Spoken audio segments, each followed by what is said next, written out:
Sebaliknya kata Rasulullah, man kanatil akhirah hammah, siapa akhirat itu keinginan dia yang terbesar di hatinya kehidupan akhirat, yang dia harapkan surga Allah Jalla wa'ala, yang dia harapkan keriduan Allah semata.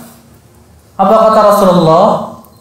Jama'alahu syamlah, Allah kumpulkan kekuatannya. Makanya orang yang beriman mengharapkan kehidupan akhirat, orang yang paling kuat hidupnya, kuat hatinya, Pak. Gak mudah putus asa dalam hidupnya, sabarnya luar biasa, Pak. Tabah dalam menghadapi berbagai macam ujian dan cobaan dalam hidupnya. Kenapa? Karena yang ada di hatinya, semoga Allah mengampuni dosa-dosa saya dengan ujian-ujian ini. Makanya subhanallah ya akhul Islam, lihat bagaimana Rasulullah dan para sahabatnya, mereka yang mengharapkan Allah dan kehidupan akhirat.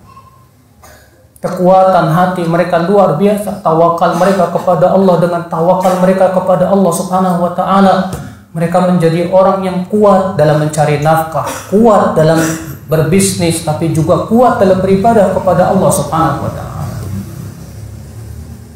Maka subhanallah ya akhul Islam, bahkan tidak mungkin kita bisa mengikuti Rasulullah kecuali kalau hati kita mengharapkan kehidupan akhirat.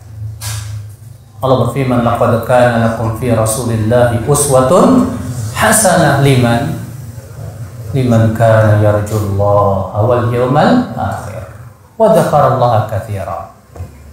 Sungguh telah ada pada diri Rasulullah uswatun hasanah, suri tauladan yang baik. Tapi buat siapa? Buat orang yang mengharapkan Allah dan kehidupan akhirat. Lihat, kalau orang mengharapkan dunia, nggak bisa ngikutin Rasul, kan? Karena perintah Rasul seringkali tidak menguntungkan dunia. Larangan Rasulullah seringkali bertabrakan dengan kepentingan dunia kita. Kalau orang yang di hatinya keinginan dunianya yang terbesar, wah sulit sudah untuk menjadi pengikut Rasulullah SAW 100%, susah. Hanya orang-orang yang mengharapkan Allah dan kehidupan akhirat saja. Makanya kata Rasulullah, siapa yang di hatinya yang terbesar keinginannya adalah kehidupan akhirat, Allah kumpulkan kekuatannya. Wa ja'alal ghina fi qalbi, Allah jadikan kekayaan di hatinya. Ya orang yang qanaah, ya setara dengan raja-raja dunia walaupun gak punya duit. Sebagaimana kata Imam Syafi'i, idza kunta da qalbin qanu'in fa anta wa malikud dunya sawa. Kalau kamu punya hati yang qanaah, kamu dan raja-raja dunia setara. Iya. Kalau kita merasa puas dengan yang ada, alhamdulillah. Beda dengan orang yang selalu mengharapkan dunia, dikasih oleh Allah mobil Avanza, pengen Innova. Dikasih Innova masih pengen terus saja, tak pernah ada puasnya di hatinya tersebut. Tapi orang yang merasa puas ya sudah. Dia tidak pernah melihat kepada orang yang lebih senang hidupnya. Ia melihatnya kepada orang yang lebih susah hidupnya dari dia. Sehingga timbul qanaah di hatinya. Ia mengharapkan apa yang ada di sisi Allah, ya, sehingga ia memandang dunia itu sesuatu yang remeh, ya akal Islam azani Allah. Ya. Kemudian kata Rasulullah, wa atatud dunya wa hiya raghimah, dan dunia akan mendatanginya dalam keadaan hina di matanya. Artinya orang yang mengharapkan akhirat pun tetap diberikan apa? Dunia.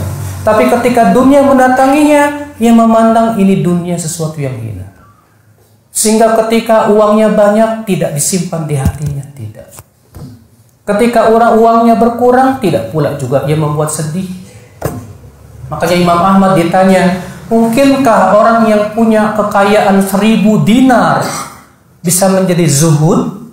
Kata Imam Ahmad apa? Naam, mungkin. Bisyarat, tapi dengan syarat. Alla yafrah idza zadat. Dia tidak gembira banget kalau bertambah hartanya. Wala yahzan idza naqas, dan tidak sedih kalau berkurang. Kalau seperti itu berarti dia zuhud. Akhul Islam azani Allah wa ya. Beda dengan orang yang hatinya dunia, gembiranya karena dunia, cintanya karena dunia, sedihnya karena dunia, marahnya karena dunia. Akhirnya antum melihat orang yang harapannya dunia, itu jiwanya itu nggak normal, Pak. Cepat marahnya dan yang lainnya, sabarnya kurang. ya tawakalnya kurang. Karena apa? Karena di hatinya hanya mengharapkan apa? Dunia.